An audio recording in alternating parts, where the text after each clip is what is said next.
오늘 말씀에 등장하는 노아와 그의 가정은 터가 흔들거리고 터가 무너지고 터가 완전히 깨지는 상황에 처해집니다.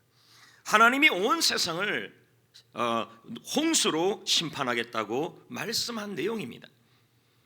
그러면 이 말씀이 현재 우리의 환경과 또 코로나 상황과 우리의 현실과 어떤 관련이 있을까? 그리고 이런 상황에서 하나님이 우리에게 주시는 소망의 메시지는 무엇일까?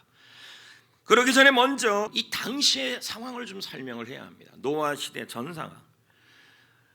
온 세상은 가인의 후손들과 그리고 하나님께서 새롭게 시작하고 싶은 하나님의 나라를 이루고 싶은 아담과 이브의 자녀인 셋, 이 가문들이, 이 계열들이 나누어져 있었습니다. 가인의 계열의 사람들은 문명을 발달시켰고 그리고 우상 문화와 타락 문화를 이루었습니다. 그래서 하나님은 아담의 아들 셋을 통하여, 셋 계열을 통하여 하나님의 나라를 세워가려고 했습니다. 그래서 셋이라는 이 계열을 통해 셋, 에노스 쭉쭉 그 노아까지의 그 계열을 통하여, 에노까지의 계열을 통하여 이쪽에 있는 과인 계열의 타락한 문화와 우상의 문화를 하나님의 나라의 문화로 정복시키기를 원하셨습니다. 그런데 그렇지 않고 셋 계열과 그리고 가인 계열이 그만 섞여버렸습니다. 정복이 되는 게 아니라 완전히 하나님의 사람들이, 하나님의 아들들이 그 사람의 딸들에게 모두 다 그 모습이 너무 이쁘고 치장도 잘하고 하나님의 아들들이 눈이 뿅 간 겁니다. 그래서 결혼하고 섞여버린 것입니다.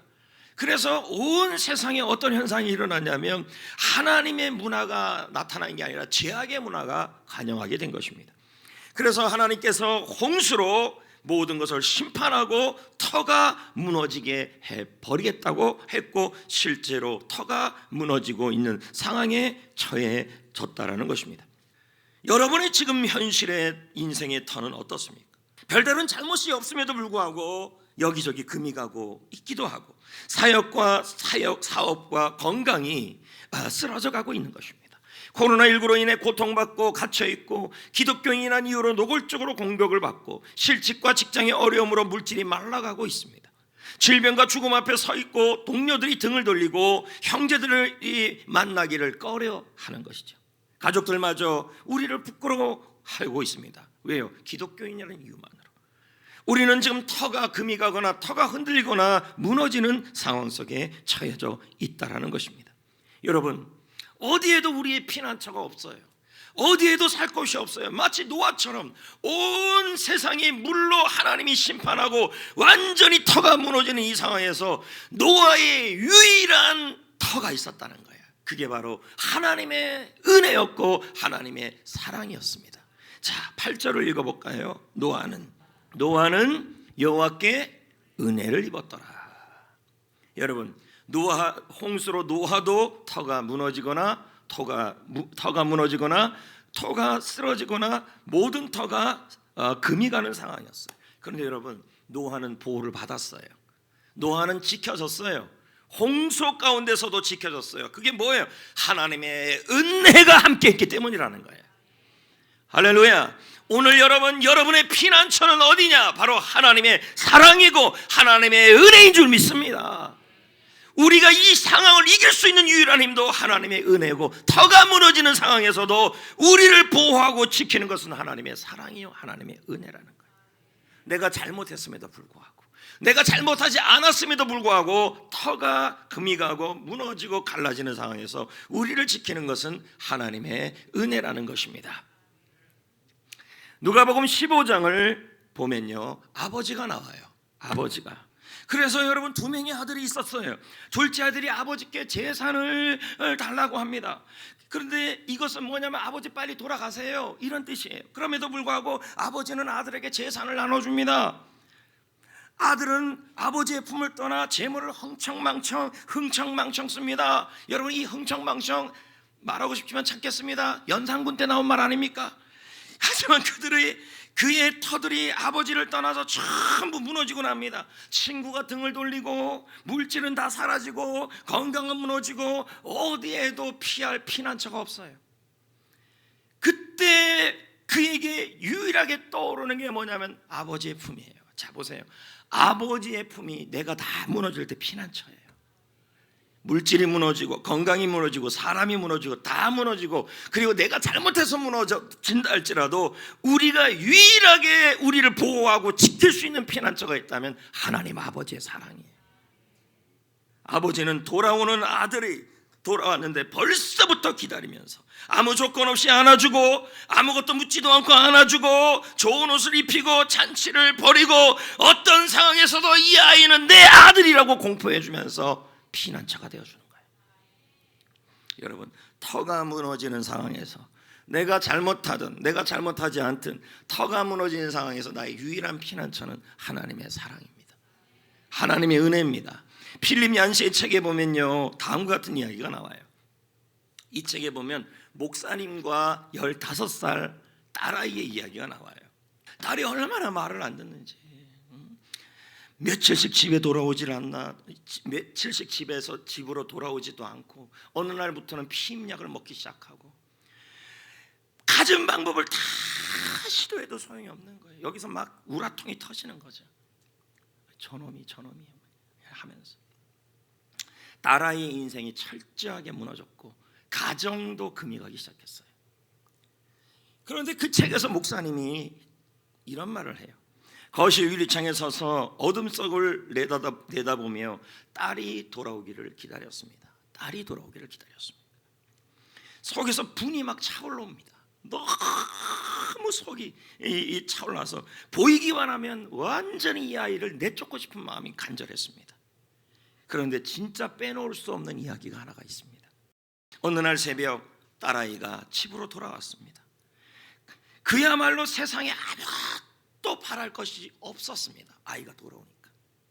다만 그 아이의 두 팔을, 그 애를 두 팔로 감싸 안고 안았습니다. 그동안 이 아이가 잘못했던 모든 것들이 하나도 생각이 안 났습니다.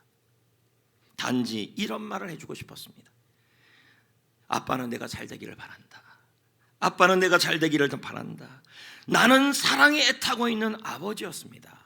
여러분, 이 아이가 잘못을 통해서 모든 것이 무너져가는 상황에서도 이 아이의 유일한 피난처는 아버지의 사랑이었다는 거죠. 여러분은 어떻습니까? 우리가 잘못해서 터가 금이 가고, 우리가 잘못하지 않았는데도 터가 무너지는 이때에도 여러분, 우리의 유일한 피난처가 있다면 조건 없이 우리를 보호하고 지켜주시는 하나님의 사랑인 줄 믿습니다. 이제 한명철 목사는 말합니다. 모든 역경 속에서도 해결의 열쇠는 주님이 크신 사랑이다. 이제 우리는 어떻게 해야 할까요? 마가복음 9장 23절을 읽겠습니다. 여기 이 말씀은 한 아버지와 예수님의 대화예요. 근데 아버지가 있었어요. 근데 이 아버지에게는 아들이 있었는데 이 아들이 귀신이 들린 거예요. 거품을 물고 거꾸로 치고, 이 아이의 터가 다 무너진 거죠. 그런데 주님께서 이 아버지에게 말씀한 거예요. 자녀의 터가 무너지고 있느냐, 가정이 흔들거리고 있느냐, 그래서 너의 삶이 엉망진창이 되었느냐, 내가 너의 자녀를 살려줄 것이니 내가 너의 자녀를 살려주고 지켜주고 보호하고 일으키는 나의 사랑을 믿어라. 불가능함이 없을 것이다. 여러분, 우리는 왜 주님의 사랑을 의지해야 할까요? 예레미야 애가 3장 22, 23절 다 같이 읽어볼까요? 시작. 여호와의 인자와 국률이 무궁하심으로 우리가 진멸되지 아니함이니이다. 이것들이 아침마다 새로우니 주의 성실하심이 크시도다. 표준세 번역은 해석해요. 주님의 한결같은 사랑은 다함이 없고 국률은 끝이 없다. 주님의 사랑과 국률이 아침마다 새롭고 주의 신실은 크다. 아멘. 그래서 주님의 사랑이 여러분이 잘하든 잘못하든 그리고 세상이 무너지든 터가 무너지든 항상 주님의 사랑은 한결같고 끝이 없고 신실하고 아침마다 새롭게 지켜주신다는 말이에요. 하나님은 우리의 피난처시니, 할렐루야. 야곱의 하나님은 하나님이 우리와 함께 하시니 야곱의 하나님은 우리의 피난처가 되시리로다. 하나님의 사랑이라는. 근데 여기서 우리는 질문이 생겨요. 주님의 사랑을 믿고 주님의 사랑을 의지하고 지금의 이 물질의 상황, 건강의 상황, 그리고 가정의 상황, 교회의 상황, 그리고 사업의 상황을 이겨내고 있어요. 그런데 터는 자꾸 무너져요. 주님의 사랑을 믿고 우리는 2년을 넘게 기도를 했어요. 주님이 코로나 상황을 벗어나게 하시고 없어지게 하여 주옵시고, 주님의 사랑을 믿고 이겨내고 있는데도 여러분, 이럴 때가 있어요. 더 심해져요. 코로나가. 이럴 때 막 의문이 생기는 거예요.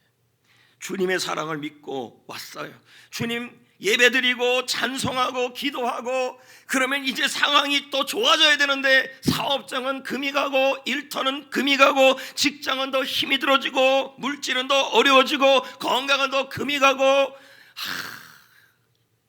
이럴 때 아주 미칠 것 같은 거예요. 지금 이걸 당하는 사람들이 있었어요. 누구냐면 다니엘의 세 친구였어요.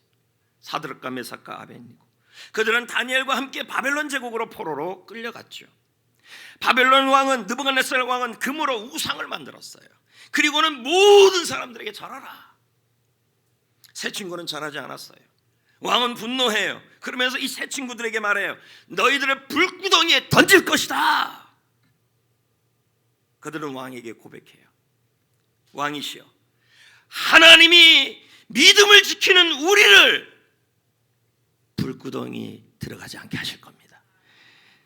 하나님이 믿음을 지키고 예배를 지키고 하나님 앞에 신앙으로 살아가는 우리가 터가 무너지는 상황이 오기 전에 하나님이 구해줄 겁니다 라고 말을 해요.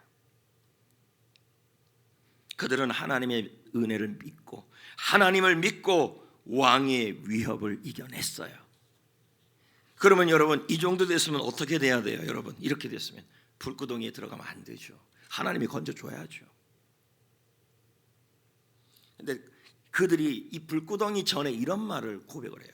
뭐라고 고백하냐면, 만일 하나님이 건져주셨으면 좋겠는데 하나님이 우리를 불구덩이에서 건져주지 않을지라도 우리는 하나님을 떠나지 않을 겁니다.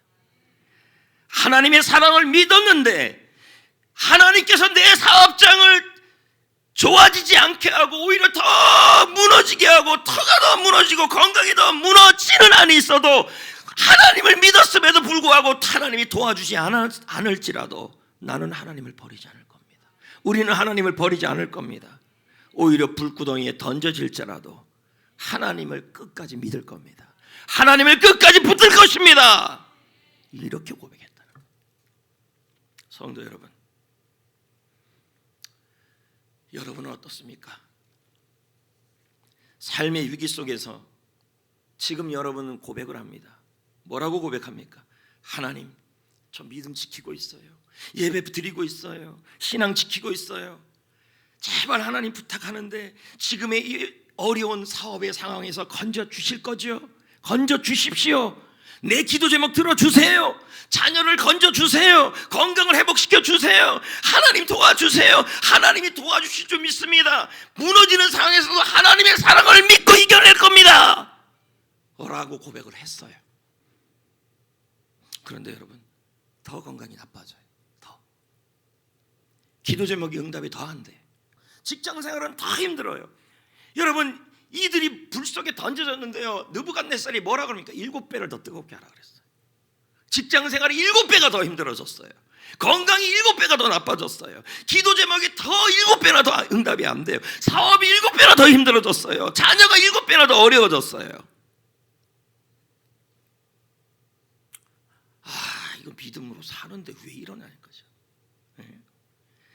하나님, 제발 저는 느부갓네살 왕이 우상 숭배해라고 해도 저는 어떤 상황에서도 하나님을 붙들고 믿음으로 이겨내고 있습니다. 하나님 건져낼 것입니다. 하나님 터가 무너지는 상황이 오기 전에 막아주실 겁니다 라고 했는데, 이게 뭐예요 도대체?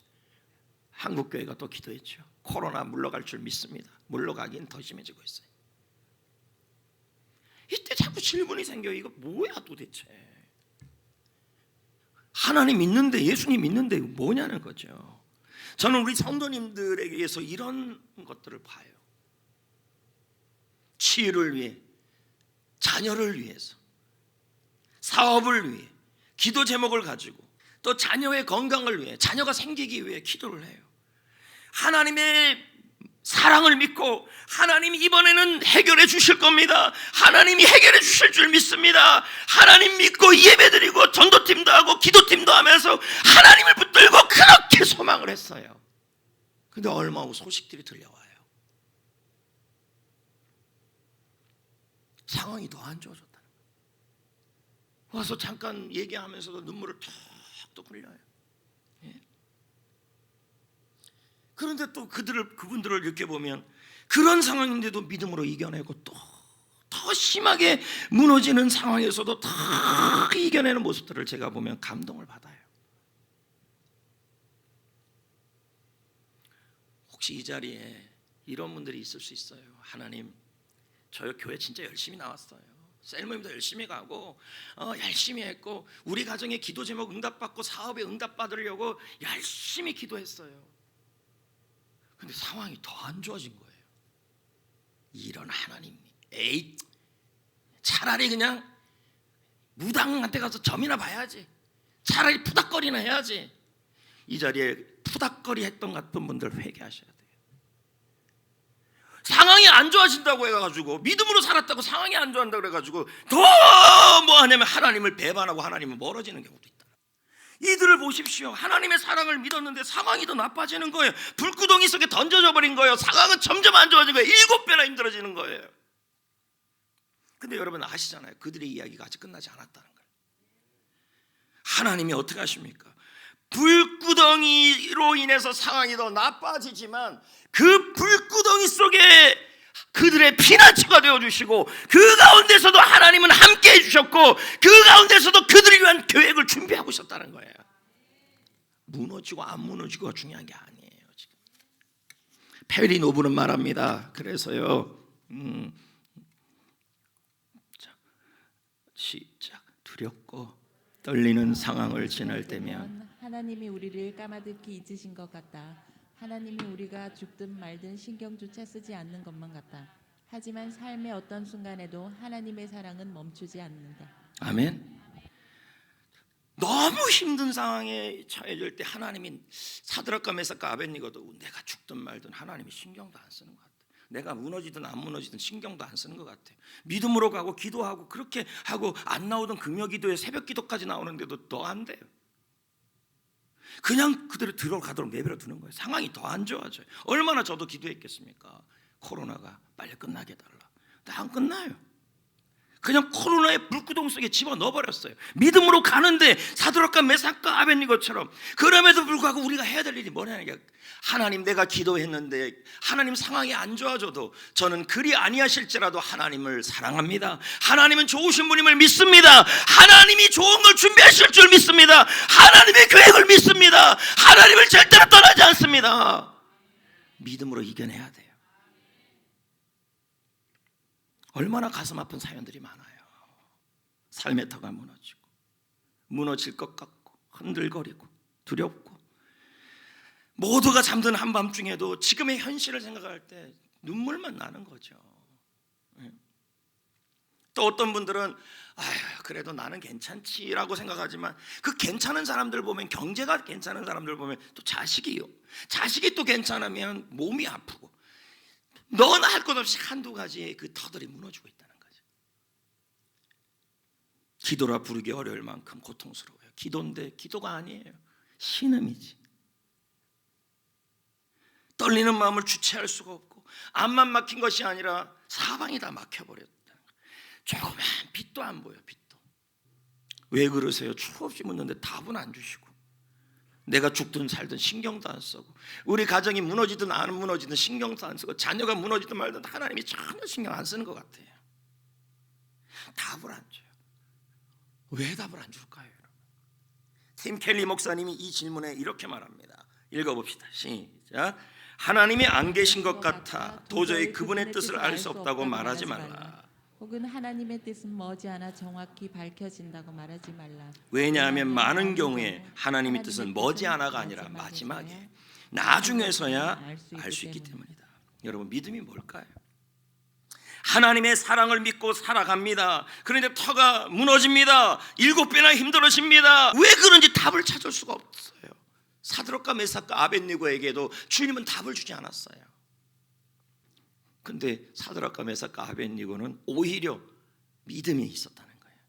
내가 불구덩이에 들어갈지라도, 내가 7배나 힘들어질지라도, 내가 믿음을 지키고 가는데도 내 기대와 달리 일이 안 된 일이 일어날지라도, 저는 그리 아니하실지라도 끝까지 하나님을 사랑할 거고, 우상에게 절하지 않을 거고, 하나님을 떠나지 않을 거고, 하나님의 사랑을 끝까지 믿을 겁니다. 나를 사랑하시는 사랑. 신재용 목사가 말합니다. 좋은 상황, 좋은 삶의 새로운 기준을 가져야 한다. 좋은 상황은 더 갖고 더 나아지고 더 높아지는 게 아니다. 삶이 어떠하든지 하나님과 함께 사는 것, 하나님께 붙어 있는 것이 가장 좋은 삶이다. 불구덩이에 들어가든 불구덩이에 들어가지 않든 내 삶의 터가 무너지든 안 무너지는 제일 좋은 삶은요, 터가 안 무너지고 그거보다 더 중요한 건 그 상황에서도 주의 사랑이 함께하는 거예요. 가장 좋은 삶을 살기 위해 집중하면 나머지는 하나님이 알아서 하신다. 사드락과 메삭과 아벳니고를 보세요. 어떠한 상황에도 나는 하나님을 떠나지 않을 겁니다. 어떠한 상황이 와도 절대로 이런 하나님이면 난 버릴 겁니다, 나를 도와주지 않은 하나님이면 버릴 겁니다 라고 말하지 않고, 나를 사랑하시고 아들 예수까지 주신 하나님이라면 내 인생을 마지막에 망가뜨리지 않는 분이시라는 하나님의 사실을 믿고 끝까지 하나님을 붙들어야죠. 그게 가장 좋은 사람이. 그렇게 할 때 하나님이 나머지를 알아서 하신다는 거예요. 저는 질문이 계속 나와요.